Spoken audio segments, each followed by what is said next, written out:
ಸ್ನೇಹಿತರೆ, ಎಲ್ಲರಿಗೂ ನಮಸ್ಕಾರ. ನಾನು ನಿಮ್ಮ ಗೌರೀಶ್ ಆರಾಧ್ಯ. ಶ್ರೀ ಗುರುದತ್ತ ತತ್ವ ಯೂಟ್ಯೂಬ್ ಚಾನಲ್ಗೆ ತಮ್ಮೆಲ್ಲರಿಗೂ ಆತ್ಮೀಯವಾದ ಸ್ವಾಗತ. ಸ್ನೇಹಿತರೆ, ಇವತ್ತಿನ ಸಂಚಿಕೆಯಲ್ಲಿ ನಾನು ವಿಶೇಷವಾಗಿ ತಮ್ಮಗಳಿಗೆ ಗೋಚಾರ ಫಲಗಳ ಬಗ್ಗೆ ನಾನು ತಿಳಿಸ್ಕೊಡ್ತಾ ಇದ್ದೀನಿ. ಸ್ನೇಹಿತರೆ, ಗೋಚಾರ ಫಲ ಅಂತಂದ್ರೆ ಏನು? ಗೋಚಾರ ಫಲವನ್ನ ನಾವು ಪ್ಲಾನೆಟರಿ ಟ್ರಾನ್ಸಿಟ್ ಅಂತಾನೂ ಕೂಡ ನಾವು ಕರಿತೀವಿ. ಇಲ್ಲಿ ಏನಾಗುತ್ತೆ ಅಂತ ಹೇಳಿದ್ರೆ ನೋಡಿ, ಪ್ರತಿ ಒಂದು ಗ್ರಹಗಳು ಕೂಡ ಅವು ಸಂಚಾರವನ್ನ ಮಾಡ್ತಾ ಇರುತ್ತೆ. ಅಂದ್ರೆ ಒಂದು ರಾಶಿಯಿಂದ ಮತ್ತೊಂದು ರಾಶಿಗೆ ಇದೇ ರೀತಿಯಲ್ಲಿ ಅದೇನಾಗ್ತದೆ ಅಂತ ಹೇಳಿದ್ರೆ ಸಂಚಾರವನ್ನ ಮಾಡ್ತಾ ಇರುತ್ತೆ. ಮಾಡತಕ್ಕಂತ ಒಂದು ಸಮಯದಲ್ಲಿ ಅವುಗಳ ಪ್ರಭಾವಗಳನ್ನ ಅಂದ್ರೆ ಆ ಒಂದು ರಿಸಲ್ಟ್ ಗಳು ಏನ್ ಕೊಡುತ್ತೆ ಅಂದ್ರೆ ಫಲಗಳ ಏನ್ ಕೊಡುತ್ತೆ, ಇದರಲ್ಲೂ ಕೂಡ ನಿಮಗೆ ವೇರಿಯೇಷನ್ಸ್ ಆಗುತ್ತೆ, ಅಂದ್ರೆ ಬದಲಾವಣೆಗಳು ಆಗ್ತದೆ. ಸ್ನೇಹಿತರೆ, ಈ ಬದಲಾವಣೆಗಳು ಮನುಷ್ಯರ ಮೇಲೆ ಪ್ರಭಾವವನ್ನ ಬೀರುತ್ತೆ. ಅಂದ್ರೆ ಇನ್ಫ್ಲೂಯೆನ್ಸ್ ಮಾಡ್ತಾ ಹೋಗುತ್ತೆ. ಇದನ್ನ ನಾವೇನಂತ ಹೇಳ್ತೀವಿ ಅಂದ್ರೆ ಗೋಚಾರ ಫಲ ಅಂತ ನಾವು ಕರಿತೀವಿ. ಇಲ್ಲಿ ಸ್ನೇಹಿತರೆ, ಒಂದು ರಾಶಿಯಿಂದ ಮತ್ತೊಂದು ರಾಶಿಗೆ ಹೋಗತಕ್ಕಂತ ಒಂದು ಸಮಯದಲ್ಲಿ ಅಂದ್ರೆ ಪ್ರತಿ ಒಂದು ಗ್ರಹಗಳು ಕೂಡ ಇಂತಿಷ್ಟು ದಿನ ಅಂತ ಅಂದ್ರೆ ಒಂದು ನಿರ್ದಿಷ್ಟ ದಿನದ ಒಳಗೆ ಒಂದು ರಾಶಿಯಲ್ಲಿ ಸ್ಥಿತ ಆಗಿರುತ್ತೆ. ಅಂದ್ರೆ ಈಗ ಗುರು ಅಂತ ನಾವು ತಗೊಂಡಾಗ, ಗುರು ಒಂದು ರಾಶಿಯಿಂದ ಮತ್ತೊಂದು ರಾಶಿಗೆ ಬದಲಾವಣೆ ಆಗೋತಕ್ಕಂತ ಒಂದು ಅಂದ್ರೆ ಇದು ಒಂದು ರಾಶಿಯಲ್ಲಿ 1 ವರ್ಷಗಳ ಕಾಲ ಇದು ಇಲ್ಲೇ ಸ್ಥಿತ ಆಗಿರುತ್ತೆ. ಅಂದ್ರೆ ಒಂದು ರಾಶಿಯಿಂದ ಮತ್ತೊಂದು ರಾಶಿಗೆ ಈ ಒಂದು ಬದಲಾವಣೆ ಅಥವಾ ಸಂಚಾರ ಮಾಡತಕ್ಕಂತ ಮೊದಲು ಒಂದು ರಾಶಿಯಲ್ಲಿ ನಿರ್ದಿಷ್ಟವಾಗಿ ಏನಾಗುತ್ತೆ ಅಂದ್ರೆ 1 ವರ್ಷಗಳ ಕಾಲ ಈ ಒಂದು ಗುರು ಗ್ರಹ ಅಲ್ಲೂ ಸ್ಥಿತ ಆಗಿರುತ್ತೆ. ಅದೇ ರೀತಿಯಲ್ಲಿ ಶನಿ ನಮಗೆ 2 ವರ್ಷಗಳ ಕಾಲ ಸ್ಥಿತ ಆಗಿರುತ್ತೆ. ಅಂದ್ರೆ ಬೇರೆ ಗ್ರಹಗಳ ಬಗ್ಗೆ ಹೇಳೋದಾದ್ರೆ ನೋಡಿ, ರವಿ ಆಗಿರ್ಬೋದು, ಚಂದ್ರ ಆಗಿರ್ಬೋದು, ಕುಜ, ಬುಧ ಹಾಗೂ ಶುಕ್ರ, ಇವರು ಏನಾಗುತ್ತೆ ಅಂತಂದ್ರೆ ಒಂದೊಂದು ಗ್ರಹಗಳಲ್ಲಿ ತಿಂಗಳ ಲೆಕ್ಕದಲ್ಲಿ ಇಲ್ಲ ಅಂತಂದ್ರೆ ದಿನಗಳ ಲೆಕ್ಕದಲ್ಲಿ ಹೇಗೆ ಅಂತ ಸ್ಥಿತ ಆಗಿರ್ತಾರೆ. ಆದರೆ ಗುರು ಮತ್ತು ರಾಹು, ಕೇತು, ಶನಿ ಇವರೆಲ್ಲ ಅಂದ್ರೆ ಇವರು ಒಂದು ಗ್ರಹ ಅಂದ್ರೆ ಒಂದು ರಾಶಿಯಲ್ಲಿ ಬದಲಾವಣೆ ಆಗೋಕ್ಕಿಂತ ಮುಂಚೆ ವರ್ಷದ ಲೆಕ್ಕಾಚಾರದಲ್ಲಿ ಒಂದು ರಾಶಿಯಲ್ಲಿ ಇರ್ತಾರೆ. ಆದ್ರಿಂದ ನಾವೇನ್ ಮಾಡ್ತೀವಿ ಅಂತ ಹೇಳಿದ್ರೆ, ಬೇರೆ ಗ್ರಹಗಳಕ್ಕಿಂತಲೂ ಕೂಡ ಗುರು, ರಾಹು, ಕೇತು ಹಾಗೂ ಶನಿಯ ಒಂದು ಇನ್ಫ್ಲೂಯೆನ್ಸ್ ಗಳನ್ನ ನಾವು ಮೇಜರ್ ಆಗಿ ಕನ್ಸಿಡರ್ ಮಾಡ್ತೀವಿ. ಅಂದ್ರೆ ಇವರು ಅಂದ್ರೆ 1 ವರ್ಷಗಳ ಕಾಲ ಗುರು ಇರ್ತಾರೆ, ಶನಿ ಬಂದ್ಬಿಟ್ಟು 2.5 ವರ್ಷ ಇರುತ್ತೆ, ರಾಹು ಕೇತು ಕೂಡ ನಿಮ್ಗೆ ಆಲ್ಮೋಸ್ಟ್ ನಿಮ್ಗೆ ಏನಾಗುತ್ತೆ ಅಂತಂದ್ರೆ 1.5 ವರ್ಷ ಇವರು ಈ ಒಂದು ಹೇಗಿದ್ರೆ ಒಂದು ರಾಶಿಯಲ್ಲಿ ಇರ್ತಾರೆ. ಆದ್ರಿಂದ ಏನಾಗ್ತದೆ ಅಂತ ಹೇಳಿದ್ರೆ, ನಾವು ಕನ್ಸಿಡರೇಷನ್ಸ್ ಮಾಡಿದಾಗ ನಾವು ಶನಿ, ಗುರು, ರಾಹು, ಕೇತುವನ್ನು ನಾವು ಮೇನ್ ಆಗಿ ಕನ್ಸಿಡರ್ ಮಾಡ್ತೀವಿ. ಬಿಕಾಸ್ ಯಾಕೆ ಅಂತಂದ್ರೆ ರವಿ, ಚಂದ್ರ, ಕುಜ, ಬುಧ, ಶುಕ್ರಗಳೆಲ್ಲ ಅವೆಲ್ಲ ಏನಿದೆ ಅಂತಂದ್ರೆ ಒಂದು ರಾಶಿಯಲ್ಲಿ ಬಹಳ ಕಮ್ಮಿಯ ಒಂದು ಅವಧಿಯಲ್ಲಿ ಇರ್ತಾರೆ. ಸ್ನೇಹಿತರೆ, ಇಲ್ಲಿ ಫಲಗಳು ಅಂತ ನಾವು ಹೇಳಿದಾಗ ಸ್ನೇಹಿತರೆ 2 ತರದಲ್ಲಿ ನಾವು ತಗೋಬಹುದು. ಒಂದು ಸಾಮಾನ್ಯವಾಗಿ ಅಂದ್ರೆ ಜನರಲ್ ಪ್ರೆಡಿಕ್ಷನ್ಸ್ ಅಂತ ಹೇಳ್ತೀವಿ. ಅದೇ ರೀತಿಯಲ್ಲಿ ವೈಯಕ್ತಿಕವಾದ ಅಂದ್ರೆ ಇಂಡಿವಿಜುವಲ್ ಪ್ರೆಡಿಕ್ಷನ್ಸ್ ಅಂತ ನಾವು ಹೇಳ್ತೀವಿ. ಸಾಮಾನ್ಯವಾಗಿ ನಾವು ಹೇಳೋದಾದ್ರೆ ಏನಾಗುತ್ತೆ ಅಂತ ಹೇಳೋದಾದ್ರೆ, ನಾನು ಉದಾಹರಣೆಯನ್ನು ಕೊಡೋದಾದ್ರೆ, ಈಗ ಒಂದು ವೆದರ್ ಫೋರ್ಕಾಸ್ಟಿಂಗ್ ಅಂತ ಹೇಳ್ತೀವಿ ನೋಡಿ, ಹವಾಮಾನದ ಬಗ್ಗೆ ನಮ್ಗೆ ತಿಳಿಸ್ತಿರಲ್ಲ, ಅಲ್ಲಿ ಹೇಗೆ ಹೇಳ್ತಾರೆ ನೋಡಿ, ಹವಾಮಾನ ಹೇಗೆ ಅಂದ್ರೆ ಬದಲಾವಣೆಯಿಂದಾಗಿ ಕರ್ನಾಟಕದಲ್ಲಿ ನಿಮ್ಗೆ ಏನಾಗುತ್ತೆ ಅಂದ್ರೆ ಮಳೆ ಬರತಕ್ಕಂತ ಒಂದು ಚಾನ್ಸಸ್ ಇರುತ್ತೆ, ಅಂದ್ರೆ ಮುನ್ಸೂಚನೆ ಇದೆ ಅಂತ ಅಂದ್ಬಿಟ್ಟು ಅವರು ನಮ್ಗೆ ತಿಳಿಸ್ತಾರೆ. ಇಲ್ಲೇನಾಗುತ್ತೆ ಅಂತ ಹೇಳಿದ್ರೆ ಕರ್ನಾಟಕದಲ್ಲಿ ಮಳೆ ಬರತಕ್ಕಂತ ಚಾನ್ಸಸ್ ಇದೆ, ಆದ್ರೆ ಇದು ಜನರಲ್ ಪ್ರಿಡಿಕ್ಷನ್ಸ್ಗಳು. ನಾವು ವೈಯಕ್ತಿಕವಾಗಿ ಅಂತ ನಾವು ತಗೊಳಕ್ ಹೋಯ್ತು ಅಂತ ಹೇಳಿದ್ರೆ ನೋಡಿ, ನಾನು ಇರುವಂತದ್ದು ಎಲ್ಲಿ, ನಾನು ಮೈಸೂರಿನಲ್ಲಿ ಇದ್ದೀನಿ, ನನಗೆ ಇವಾಗ ಏನಾಗುತ್ತೆ ಜನರಲ್ ಆಗಿ ಅವ್ರು ಏನ್ ಮಾಡಿದ್ರು ಕರ್ನಾಟಕ ಅಂತ ಅಂದ್ಬಿಟ್ಟು ಹೇಳಿದ್ರು, ಅಂದ್ರೆ ಆಲ್ ಟುಗೆದರ್ ಅಂತ ತಗೊಂಡ್ರು. ಆದ್ರೆ ನಾನೀಗ ಇಂಡಿವಿಜುವಲ್ ನ ತಗೊಳ್ತಾ ಹೋಗ್ತೀನಿ. ಅಂದ್ರೆ ನನಗೆ ಈಗ ಕರ್ನಾಟಕದಲ್ಲಿ ಓಕೆ, ಬಟ್ ನನಗೆ ಮೈಸೂರಿನಲ್ಲಿ ಎಷ್ಟು ಮಳೆ ಆಗುತ್ತೆ, ನನಗೆ ಬೆಂಗಳೂರಲ್ಲಿ ಎಷ್ಟು ಮಳೆ ಆಗುತ್ತೆ, ಇದನ್ನ ನಾವೇನಂತ ಹೇಳ್ತೀವಿ ಅಂದ್ರೆ ವೈಯಕ್ತಿಕ. ಅಂದ್ರೆ ಈ ವೈಯಕ್ತಿಕ ಅಂತ ಹೇಳೋದಾದ್ರೆ ನಿಮ್ಮ ಇಂಡಿವಿಜುವಲ್ ಜಾತಕಕ್ಕೆ ಅನುಗುಣವಾಗಿ ನಾವು ತಗೊಂಡಾಗ ಏನಾಗುತ್ತೆ ಅಂದ್ರೆ ಫಲಗಳನ್ನ ಇನ್ನೂ ಕೂಡ ನಿರ್ದಿಷ್ಟವಾಗಿ ನಾವು ಹೇಳ್ಬೋದು. ಸರ್ವೇ ಸಾಮಾನ್ಯವಾಗಿ ನಾವು ಎಲ್ಲರೂ ಕೇಳಿರ್ತೀವಿ, ಗುರು ಗ್ರಹ ಬದಲಾವಣೆಯಿಂದಾಗಿ ಮೇಷರಾಶಿಯವರಿಗೆ ಯಾವ ರೀತಿ ಅನುಕೂಲ ಆಗುತ್ತೆ, ಅಥವಾ ನಿಮ್ಗೆ ಶನಿಯ ಬದಲಾವಣೆ ಆಗ್ಬೋದು, ಅಥವಾ ನಿಮ್ಗೆ ಯಾಕೆಂತ ಈಗ ರಾಹು ಕೇತುಗಳು ಬದಲಾವಣೆ ಆಗ್ತಾ ಇದ್ದಾರೆ. ಈಗ ರಾಹು ಮತ್ತೆ ಕೇತುವಿನ ಬದಲಾವಣೆಯಿಂದಾಗಿ ಯಾವ್ಯಾವ ರಾಶಿಗೆ ಏನೇನ್ ಫಲಗಳು ಸಿಗುತ್ತೆ ಅಂತ ಹೇಳಿದ್ರೆ ಜನರಲ್ ಆಗಿ ಹೇಳುವಂತದ್ದು ಬೇರೆ ರೀತಿಯಲ್ಲಿ ಆಗ್ತದೆ. ಅದೇ ರೀತಿಯಲ್ಲಿ ವೈಯಕ್ತಿಕವಾಗಿ ಅಂದ್ರೆ ಇಂಡಿವಿಜುವಲ್ ಆಗಿ ಜನ್ಮ ಜಾತಕ್ಕೆ ಅನುಗುಣವಾಗಿ ತಗೊಂಡಾಗ ನಮ್ಗೆ ಫಲಗಳನ್ನ ನಾವು ಇನ್ನೂ ಕೂಡ ನಿರ್ದಿಷ್ಟವಾಗಿ ನಾವು ಅಂದ್ರೆ ಬಹಳ ಎಫೆಕ್ಟಿವ್ ಆಗಿ ನಾವು ಹೇಳ್ಬೋದು. ಸ್ನೇಹಿತರೆ, ಇಲ್ಲಿ ಏನಾಗುತ್ತೆ ಅಂತ ಹೇಳಿದ್ರೆ ನಾವು ಇಂಡಿವಿಜುವಲ್ ಅಂತ ತಗೊಂಡಾಗ ಸ್ನೇಹಿತರೆ ಅಂದ್ರೆ ನಮ್ಮ ಜನ್ಮ ಜಾತಕಕ್ಕೆ ನಾವು ತಗೊಂಡಾಗ ನಾವ್ ಏನ್ ಮಾಡ್ತೀವಿ ಅಂತ ಹೇಳಿದ್ರೆ ಮೊದಲು ನಾವು ಕನ್ಸಿಡರೇಷನ್ಸ್ ಮಾಡ್ಬೇಕಾಗಿರುವಂತದ್ದು ಭಾವಗಳು. ಅಂದ್ರೆ ನನ್ನ ಒಂದು ಜನ್ಮ ಜಾತಕದಲ್ಲಿ ಗ್ರಹ ಯಾವ ಒಂದು ಭಾವದಲ್ಲಿದೆ ಅಂತ ಅನ್ಬಿಟ್ಟು ನಾನು ಕನ್ಸಿಡರೇಷನ್ ಮಾಡ್ಕೋಬಹುದು. ಯಾಕೆ ಅಂತ ಹೇಳಿದ್ರೆ ನೋಡಿ, ಈಗ 14ನೇ ತಾರೀಕು ಮೇ 2025 ಗುರು ಬಂದ್ಬಿಟ್ಟು ವೃಷಭದಿಂದ ಮಿಥುನಕ್ಕೆ ಹೋಗ್ತಾ ಇದೆ. ಅದೇ ರೀತಿಯಲ್ಲಿ ನೋಡಿ ಇಲ್ಲೇನಾಗುತ್ತೆ ಅಂತ ಹೇಳಿದ್ರೆ ಮೀನದಿಂದ ಕುಂಭಕ್ಕೆ ರಾಹು ಹೋಗ್ತಾ ಇದೆ, ಅದ್ಯಾವತ್ತು 18ನೇ ತಾರೀಕು. ಮತ್ತೆ ಅದೇ ರೀತಿಯಲ್ಲಿ ನಮಗೆ ಕನ್ಯಾ ರಾಶಿಯಿಂದ ಸಿಂಹ ರಾಶಿಗೆ ಕೇತು ಕೂಡ ಬದಲಾವಣೆ ಆಗ್ತಾ ಇದೆ, ಅದು ಕೂಡ 18ನೇ ತಾರೀಕು. ಇಲ್ಲಿ ನಮ್ಗೆ ಯಾವ ರೀತಿಯಲ್ಲಿ ಫಲಗಳು ಸಿಗ್ತದೆ, ಇಲ್ಲಿ ಏನಾಗುತ್ತೆ ಒಂದು ಸಾಮಾನ್ಯವಾಗಿ ಹೇಳುವಂತದ್ದು. ಅಂದ್ರೆ ಮೇಷರಾಶಿಗೆ ಹೇಗೆ ಒಂದು ಎಕ್ಸಾಂಪಲ್ ತಗೊಳ್ಳೋದಾಯ್ತು ಅಂತ ಹೇಳಿದ್ರೆ ನೋಡಿ, ಮೇಷರಾಶಿಗೆ ಯಾವಾಗ ಮಿಥುನಕ್ಕೆ ಗುರು ಟ್ರಾನ್ಸಿಟ್ ಆಗ್ತಾನೆ ಅಂದ್ರೆ ಬದಲಾವಣೆ ಆಗ್ತಾನೆ, ಗುರುಬಲ ಇರಲ್ಲ. ಓಕೆನಾ, ಗುರುಬಲ ಇರಲ್ಲ. ವೃಷಭ ರಾಶಿಯವರಿಗೆ ಗುರುಬಲ ಇರುತ್ತೆ. ಓಕೆ, ಮೇಷರಾಶಿಯವರಿಗೆ ಗುರುಬಲ ಹೋಯ್ತು, ಆದ್ರೆ ವೃಷಭ ರಾಶಿಯವರಿಗೆ ಗುರುಬಲ ಬರ್ತದೆ. ಸೊ ಇದು ಜನರಲ್ ಆಗಿ ಪ್ರಿಡಿಕ್ಷನ್ಸ್. ಬಟ್ ನಮ್ಗೆ ಸಿಗುತ್ತಲ್ಲ ಅಂದ್ರೆ ಎಫೆಕ್ಟ್ ಸಿಗುತ್ತೆ, ಅಂದ್ರೆ ಫಲಗಳು ಬರುತ್ತವಲ್ಲ, ಫಲಗಳನ್ನ ನಾವು ಯಾವ ರೀತಿಯಲ್ಲಿ ಹೇಳ್ಬೇಕು ಅಂತ ಹೇಳೋದಾದ್ರೆ ಒಂದು ವೈಯಕ್ತಿಕವಾಗಿ ನಾವು ನಿಶ್ಚಯ ಮಾಡಿದಾಗ ನಮ್ಗೆ ಬಹಳಷ್ಟು ನಮ್ಗೆ ಸೂಕ್ತವಾಗಿ ನಾವು ಒಂದು ಫಲಗಳನ್ನ ಅಂದ್ರೆ ರಿಸಲ್ಟ್ಗಳನ್ನ ಪಡ್ಕೋಬಹುದು. ಅಂದ್ರೆ ನನ್ನ ಜನ್ಮ ಜಾತಕದಲ್ಲಿ ಅಂದ್ರೆ ನನ್ನ ಒಂದು ವೈಯಕ್ತಿಕವಾದ ಕುಂಡಲಿಯಲ್ಲಿ ಗುರು ಬಂದ್ಬಿಟ್ಟು ಎಲ್ಲಿದ್ದಾರೆ ಅಂದ್ರೆ ಯಾವ ಭಾವದಲ್ಲಿ ಸ್ಥಿತ ಆಗಿದ್ದಾರೆ ಅಂತ ಅಂದ್ಬಿಟ್ಟು ನಾವು ನೋಡ್ಕೋಬೇಕಾಗುತ್ತೆ. ಈಗ ನಾನು ಒಂದು ಕನ್ಸಿಡರೇಷನ್ಸ್ ನಾನು ಹೇಳುವಂಥದ್ದು ನೋಡಿ, ಈಗ ಮೇಷರಾಶಿಯವರಿಗೆ ಅಥವಾ ನಾವು ಇದನ್ನ ಲಗ್ನ ಅಂತ ಇದನ್ನೇ ತಗೊಳ್ಳೋಣ, ನಾವು ಒಂದು ಎಕ್ಸಾಂಪಲ್ಗೆ ಇದನ್ನ ನಾವು ಮೇಷ ಲಗ್ನ ಅಂತ ತಗೊಳ್ಳೋಣ.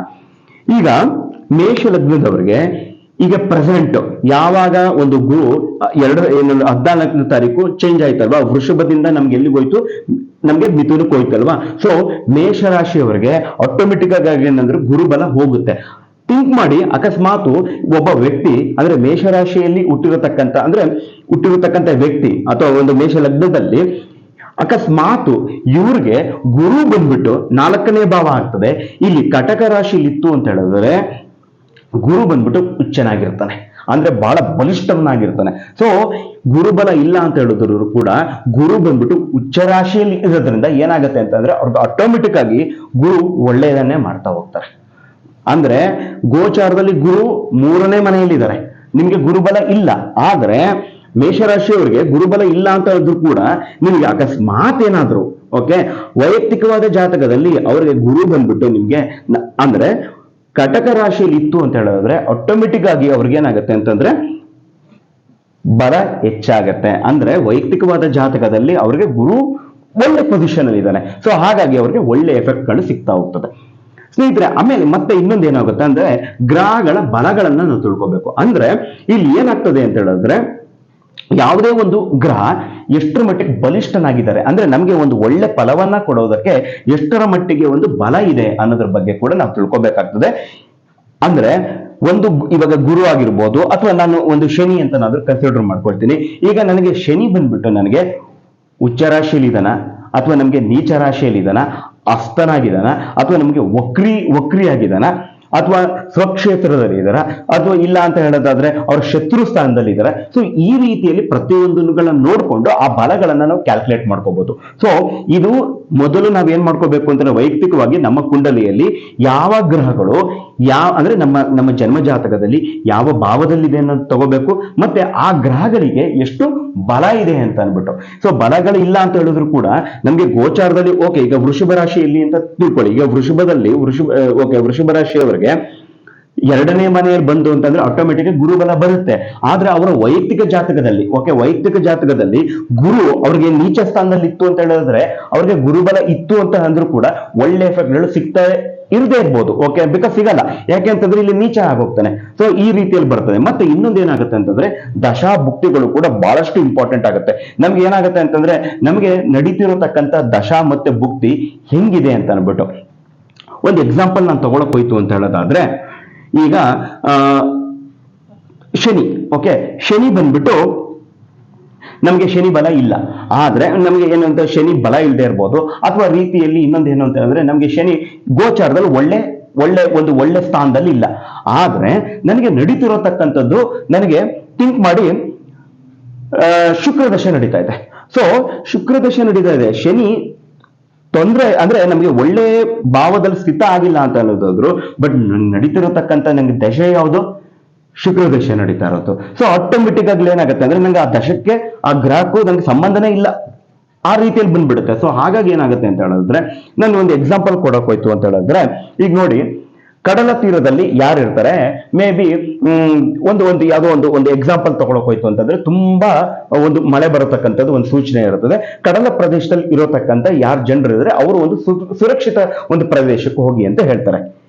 ಥಿಂಕ್ ಮಾಡಿ, ಕಡಲ ತೀರದಲ್ಲಿ ಇದ್ದವ್ರಿಗೆ ಮಾತ್ರ ಅದು ಪ್ರಾಬ್ಲಮ್ ಆಗುತ್ತೆ ಹೊರತು ಬೇರೆ, ಇವಾಗ ಏನಾಗುತ್ತೆ, ಮಂಗಳೂರು ರೀಜನ್ ಕಡಲ ತೀರ ಅಲ್ವಾ, ಓಕೆ, ಅಲ್ಲಿರೋರಿಗೆ ಒಂದು ಮೆಸೇಜ್ ಅನ್ನ ಕೊಡ್ತಾರೆ, ನೋಡಿ ಕಡಲ ತೀರದಲ್ಲಿ ಯಾರ್ಯಾರು ಇದ್ದೀರಿ, ನಿಮ್ಗೆ ಬಹಳಷ್ಟು ಒಂದು ಹೆಚ್ಚಿನ ಪ್ರಮಾಣದಲ್ಲಿ ಮಳೆ ಆಗುತ್ತೆ, ಆದ್ರೆ ನೀವು ಒಂದು ಸುರಕ್ಷಿತ ಸ್ಥಳಕ್ಕೆ ಹೋಗಿ ಅಂತ ಒಂದು ಎಕ್ಸಾಂಪಲ್, ಓಕೆ, ಒಂದು ಸೂಚನೆ ಬಂತು.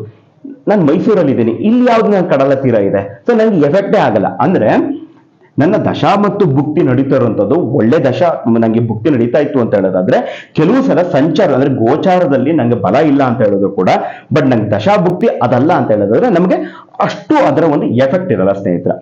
ಮತ್ತೆ ಕೊನೆಯದಾಗಿ ನಾನು ಹೇಳೋದಾಯ್ತು ಅಂತ ಹೇಳಿದ್ರೆ, ಈಗ ನನ್ನ ಭಾವವನ್ನ ನೋಡ್ಕೋಬೇಕು ಅಂತಂದ್ರೆ, ಒಂದು ಇವಾಗ ಯಾವುದೋ ಒಂದು ಗ್ರಹ ಯಾವ ಭಾವದಲ್ಲಿದೆ ಅಂದ್ರೆ ನನ್ನ ಒಂದು ಜನ್ಮ ಜಾತಕಕ್ಕೆ, ಅದೇ ರೀತಿಯಲ್ಲಿ ಆ ಒಂದು ಗ್ರಹ ಏನಿದೆ ಅದರ ಬಲಗಳೇನು ಮತ್ತು ನನಗೆ ಯಾವ ದಶಾಭುಕ್ತಿಗಳು ನಡೀತಾ ಇದೆ ಇದನ್ನು ನಾವು ತಗೋಬೇಕು. ನಂತರದಲ್ಲಿ ನಾವೇನ್ ಮಾಡ್ಬೇಕು ಅಂತಂದ್ರೆ, ಸಂಚಾರದ ಬಗ್ಗೆ ಅಂದ್ರೆ ಗೋಚಾರದಲ್ಲಿ ಎಲ್ಲಿ ಹೋಗ್ತಾ ಇದೆ ಅನ್ನೋದ್ರ ಕಡೆಗೆ ನಾವು ಒಂದ್ ಸ್ವಲ್ಪ ಗಮನ ಹರಿಸ್ಬೇಕಾಗತ್ತೆ. ಸ್ನೇಹಿತರೆ, ನಾನು ನಿಮ್ಗೆ ತಿಳಿಸ್ದಾಗೆ ನಾವು ಒಂದು ಮೇಷ ಲಗ್ನದವರು ಅಥವಾ ಮೇಷ ರಾಶಿ, ಯಾಕೆಂತಂದ್ರೆ ನಾವು ರಾಶಿ ಅಂತ ಕನ್ಸಿಡರ್ ಮಾಡಿದ್ರೆ ರಾಶಿಯಿಂದನೇ ನೋಡ್ಬೇಕು, ಲಗ್ನ ಅಂತ ಕನ್ಸಿಡರ್ ಮಾಡಿದ್ರೆ ಲಗ್ನದಿಂದನೇ ನೋಡ್ಬೇಕಾಗ್ತದೆ. ಓಕೆ, ಇಲ್ಲಿ ಏನಾಗುತ್ತೆ ಅಂತಂದ್ರೆ ಮೇಷ ರಾಶಿಯವರಿಗೆ ಈಗ ಗುರುಬಲ ಇಲ್ಲ ಅಂತ ಹೇಳಿದೆ ಅಲ್ವಾ. ಓಕೆ, ಹೆಂಗ್ ಡಿಸೈಡ್ ಮಾಡುವಂಥದ್ದು, ಈಗ ವೃಷಭದವರಿಗೆ ಗುರುಬಲ ಇಲ್ಲ. ಓಕೆ, ಈಗ ಗುರು ಬಂದ್ಬಿಟ್ಟು ಓಕೆ, ಇಲ್ಲಿ ಏನಾಗುತ್ತೆ ಅಂತಂದ್ರೆ ಗುರು ಅಂತ ನಾನು ಹೇಳಿದ್ದೀನಿ. ಈಗ ಏನಾಗುತ್ತೆ ಅಂತ ಹೇಳಿದ್ರೆ, ಗುರು ಬಂದ್ಬಿಟ್ಟು 2ನೇ ಭಾವ ಆಗಿರ್ಬೋದು, ಅಥವಾ ನಮಗೆ 5ನೇ ಭಾವ ಆಗಿರ್ಬೋದು, 7ನೇ ಭಾವ ಆಗಿರ್ಬೋದು, 9 ಆಗಿರ್ಬೋದು, ಅಥವಾ ನಮಗೆ 11ನೇ ಭಾವದಲ್ಲಿ ಇತ್ತು ಅಂತ ಹೇಳೋದಾದ್ರೆ ನಮ್ಗೆ ಆ ಒಂದು ಸಮಯದಲ್ಲಿ ಗುರುಬಲ ಇದೆ ಅಂತ ಅಂದ್ಬಿಟ್ಟು ಬರ್ತದೆ. ಓಕೆ, ಇದು ಗೋಚಾರದಲ್ಲಿ ಎಕ್ಸಾಂಪಲ್ ನಾನು ಕೊಡ್ತಾ ಇರೋಂಥದ್ದು. ಗೋಚಾರದಲ್ಲಿ ಏನಾಗುತ್ತೆ ಅಂದ್ರೆ 2ನೇ ಭಾವ ಅಂದ್ರೆ 2ನೇ ಮನೆಯಲ್ಲಿ 5, 7, 9, 11ರಲ್ಲಿ ಇತ್ತು ಅಂತ ಅಂದ್ರೆ ಅವ್ರಿಗೆ ಗುರು ಒಂದು ಒಳ್ಳೆ ಫಲವನ್ನ ನೀಡ್ತಾನೆ ಅಂತ ಅಂದ್ಬಿಟ್ಟು. ಇದು ಪ್ರತಿಯೊಂದು ಗ್ರಹಕ್ಕೂ ಇದೆ. ಓಕೆ, ಈಗ ರವಿಗೂ ಇದೆ, ಚಂದ್ರನಿಗೂ ಇದೆ, ಯಾವ ಒಂದು ಅಂತಂದ್ರೆ ಯಾವ ಒಂದು ಭಾವಗಳಿಗೆ ಹೋದಾಗ ಏನು ಫಲಗಳು ಸಿಗ್ತದೆ ಅಂತ ಅನ್ಬಿಟ್ಟು. ಸೊ ಅದೇ ರೀತಿಯಲ್ಲಿ ನಾವು ಏನ್ ಮಾಡ್ಬೇಕು ಅಂತ ಹೇಳಿದ್ರೆ, ನೋಡಿ ನಾನು ಎಕ್ಸಾಂಪಲ್ ಕೊಟ್ಟಿದ್ದೆ ಅಷ್ಟೇ. ಈಗ ಪ್ರತಿಯೊಬ್ಬರು ರಾಶಿಯವರು ಈ ತರ ನಾವು ಕನ್ಸಿಡರ್ ಮಾಡ್ಕೋಬಹುದು. ಈಗ ಮೇಷರಾಶಿಯವರಿಗಲ್ವಾ, ಮೇಷರಾಶಿಗೆ ಇಲ್ಲಿದೆಯಾ, ಇಲ್ಲ. ಅಕಸ್ಮಾತ್ ಇದು ನೋಡಿ, ಇದು ಕಾಮ ಇದು. ಓಕೆ, ಇಲ್ಲೇನಾಗುತ್ತೆ ಅಂತ ನೋಡಿ, ಮೇಷರಾಶಿಯವರಿಗೆ ಗುರುಬಲ ಇಲ್ಲ, ವೃಷಭದವ್ರಿಗೆ ಗುರುಬಲ ಬಂತು. ಸೊ ಇನ್ನೊಂದು ಯಾವ ತರ ಅಂತ ಹೇಳಿ ನೋಡಿ, ಈಗ ಮೇಷದಿಂದ ನಮ್ಗೇನಾಗುತ್ತೆ, ಓಕೆ, ಕುಂಭದವ್ರಿಗೆ ಹೌದು ನಿಮಗಿದೆ, ಯಾಕೆ ಅಂದ್ರೆ 5 ಬಂತಲ್ವಾ. ಇವಾಗ ಏನಾಗುತ್ತೆ ಅಂತಂದ್ರೆ ಕುಂಭ, ಈಗ ಯಾರೋ ಕುಂಭ ರಾಶಿಯಲ್ಲಿ ಹುಟ್ಟಿರ್ತಾರೆ ಅಂತ ತಿಳ್ಕೊಳ್ಳಿ. ನೋಡಿ 1, 2, 3, 4, 5 ಇವ್ರಿಗೆ ಗುರು ಒಳ್ಳೆ ಎಫೆಕ್ಟ್ ಎಲ್ಲ ಕೊಡ್ತಾರೆ. ಅಂದ್ರೆ ಯಾಕೆ ಅಂತಂದ್ರೆ ಇವ್ರಿಗೆ ಗುರುಬಲ ಬರುತ್ತೆ. ಅದೇ ರೀತಿಯಲ್ಲಿ ನೋಡ್ಕೋಬೇಕು. 2, 5, 7, 9, 11ರಲ್ಲಿ ಇತ್ತು ಅಂತ ಹೇಳಿದ್ರೆ ನಿಮಗೆ ಅದು ಒಂದು ಒಳ್ಳೆ ಎಫೆಕ್ಟ್ ಅನ್ನ ಕೊಡುತ್ತೆ. ಇಲ್ಲ ಅಂತ ಹೇಳೋದಾದ್ರೆ ವೈಯಕ್ತಿಕವಾದ ಜಾತಕವನ್ನ ನೋಡಿದಾಗ ನಮ್ಗೆ ಇನ್ನೂ ಕೂಡ ನಮ್ಗೆ ಹೆಚ್ಚಿನ ಒಂದು ಹೇಗೆ ಅಂತ ಹೇಳೋದಾದ್ರೆ ನಮಗೆ ಗೋಚಾರದಲ್ಲಿ ಯಾವ ಫಲಗಳು ಸಿಗುತ್ತೆ ಅನ್ನೋದ್ರ ಬಗ್ಗೆ ನಾವು ತಿಳ್ಕೋಬಹುದು. ಇಲ್ಲಿ ನಾನು ಜಸ್ಟ್ ಒಂದು ಎಕ್ಸಾಂಪಲ್ ಕೊಟ್ಟಿದ್ದು ಗುರು ಗ್ರಹಕ್ಕೆ ಅಂತ. ಇದೇ ರೀತಿಯಲ್ಲಿ ಪ್ರತಿಯೊಂದು ಗ್ರಹಕ್ಕೂ ಕೂಡ ನೀವು ಕನ್ಸಿಡರೇಷನ್ ಮಾಡ್ಕೋಬಹುದು. ಸ್ನೇಹಿತರೆ, ಇದು ಆಕ್ಚುಲಿ ಒಂದು ಗೋಚಾರ ಫಲಗಳ ಬಗ್ಗೆ ನಾನು ನಿಮ್ಗೆ ತಿಳಿಸ್ಕೊಟ್ಟಿದ್ದೀನಿ. ಸೊ ಇದರ ಬಗ್ಗೆ ನಾನು ತಿಳಿಸ್ಕೊಟ್ಟಿದ್ದೀನಿ ನಿಮಗೆ. ಇದಕ್ಕೆ ಸಂಬಂಧಪಟ್ಟಂತೆ ನಿಮ್ಗೆ ಏನಾದ್ರು ಕ್ಲಾರಿಫಿಕೇಶನ್ಸ್ ಅಥವಾ ಇನ್ನೂ ಹೆಚ್ಚಿನ ಒಂದು ಮಾಹಿತಿ ಬೇಕಾದಲ್ಲಿ ನೀವು ನನ್ನ ಒಂದು ಕಾಂಟ್ಯಾಕ್ಟ್ ಮಾಡ್ಬೋದು. ಮತ್ತು ನನ್ನ ಒಂದು ಯೂಟ್ಯೂಬ್ ಚಾನಲ್ ಅಲ್ಲಿ ಧಾರ್ಮಿಕ ಅಥವಾ ಆಧ್ಯಾತ್ಮಿಕ ಆಗಿರ್ಬೋದು ಮತ್ತು ಜ್ಯೋತಿಷಕ್ಕೆ ಸಂಬಂಧಪಟ್ಟತಕ್ಕಂಥ ವಿಷಯಗಳನ್ನು ನಾನು ತಿಳಿಸ್ತಾ ಹೋಗ್ತೀನಿ. ಇಷ್ಟನ್ನ ನಾನು ತಿಳಿಸಿ ಇವತ್ತು ನಾನು ಗೋಚಾರ ಫಲಗಳ ಬಗ್ಗೆ ನಾನು ಒಂದು ಮಾಹಿತಿಯನ್ನು ನೀಡಿದ್ದೇನೆ. ಈ ಒಂದು ವಿಚಾರವನ್ನ ನಾನು ಇಲ್ಲಿಗೆ ಕನ್ಕ್ಲೂಡ್ ಮಾಡಿ ನನ್ನ ಒಂದು ಸಂಚಿಕೆಯನ್ನು ನಾನು ಇಲ್ಲಿ ಸಮಾಪ್ತಿ ಮಾಡ್ತೀನಿ. ತಮ್ಮೆಲ್ಲರೂ ಕೂಡ ಒಳ್ಳೆಯದಾಗಲಿ. ಸರ್ವೇ ಜನ ಸುಖಿನೋ ಭವಂತು.